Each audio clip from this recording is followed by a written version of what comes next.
Assalamualaikum warahmatullahi wabarakatuh. Nama saya Rizka Mayasari, kelas 1Q, NIM 2020 143615, Prodi PGSD Universitas PGRI Palembang.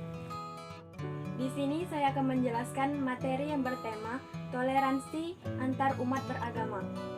Kata toleransi berasal dari bahasa Latin tolerar, yang berarti bertahan atau memikul. Toleransi diartikan dengan saling memikul walaupun pekerjaan itu tidak disukai atau memberi tempat kepada orang lain, walaupun kedua belah pihak tidak sependapat. Selanjutnya, contoh perwujudan toleransi beragama. Antara lain yang pertama, memahami setiap perbedaan. Yang kedua, sikap saling tolong-menolong antar sesama umat yang tidak membedakan suku, agama, budaya maupun ras.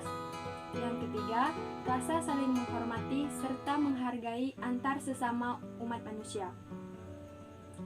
Selanjutnya, contoh pelaksanaan toleransi beragama. Antara lain, yang pertama, memperbaiki tempat umum.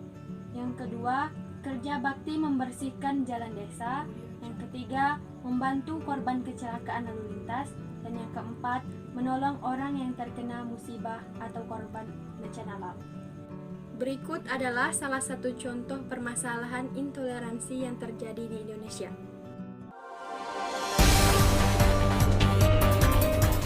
Insiden intoleransi kembali terjadi di Yogyakarta, di mana ketua dusun sini, ketua ya, melarang saya, datanya juga Dusun Karet. Seorang pendatang asal Semarang, Jawa Tengah ditolak warga Dusun Karet, Desa Peret, Bantul, Yogyakarta akibat berbeda keyakinan dengan mayoritas warga.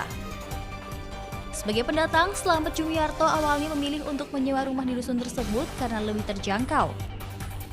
Usai menempati rumah sewaan, ia justru ditolak warga untuk tinggal karena berbeda keyakinan dan dipaksa untuk meninggalkan dusun tersebut maksimal dalam waktu 6 bulan.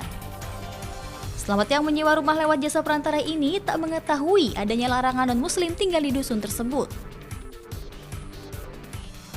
Dirugikan secara intinya hak asasi ya. Kita kan punya hak dan kewajiban sebagai warga negara yang baik itu hidup dimanapun ya, tanpa ada sekat, tanpa ada istilahnya diskriminasi seperti ini.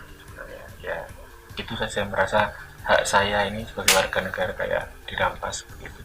Cuman kalau secara materi pihak pemilik rumah bersedia mengembalikan, ya sudahlah, karena saya mengalah, tidak meneruskan permasalahan ini. Penolakan warga ini didasari kesepakatan warga dusun yang tertuang dalam aturan yang dibuat pada tahun 2015 lalu. Penduduk luar Karet yang beli tanah itu tidak diperbolehkan yang non muslim. Kenapa Pak alasannya Pak? Alasannya sudah kesepakatan warga masyarakat. Dengan warga itu kan supaya menjadi perempuan itu kondusif. Aksi intoleransi ini memaksa Pemkab Bantul turun tangan dan berencana mencabut peraturan tersebut.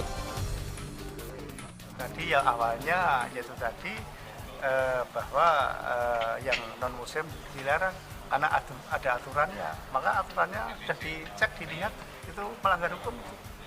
Dan yang membuat aturan itu juga sudah mengakui salah, mau tidak dipakai lagi. Usai jalani mediasi, Slamet diberi waktu 6 bulan untuk tinggal sementara. Namun karena tak lagi nyaman, ia akhirnya memutuskan untuk pindah, sementara uang sewa akan dikembalikan pemilik rumah. Solusi yang dapat dilakukan untuk mengatasi intoleransi antara lain yang pertama, menyadarkan kembali dalam jiwa masyarakat kita, khususnya generasi muda, tentang betapa luhur perjuangan maupun cita-cita kemerdekaan bangsa kita.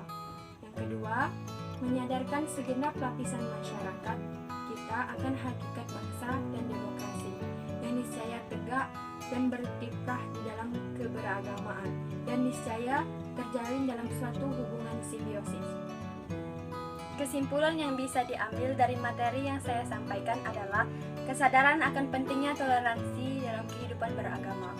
Diharapkan akan terjalin hubungan yang harmonis antar warga negara, yang pada akhirnya akan membawa kesejahteraan bagi masyarakat dan mempercepat pembangunan di negeri ini.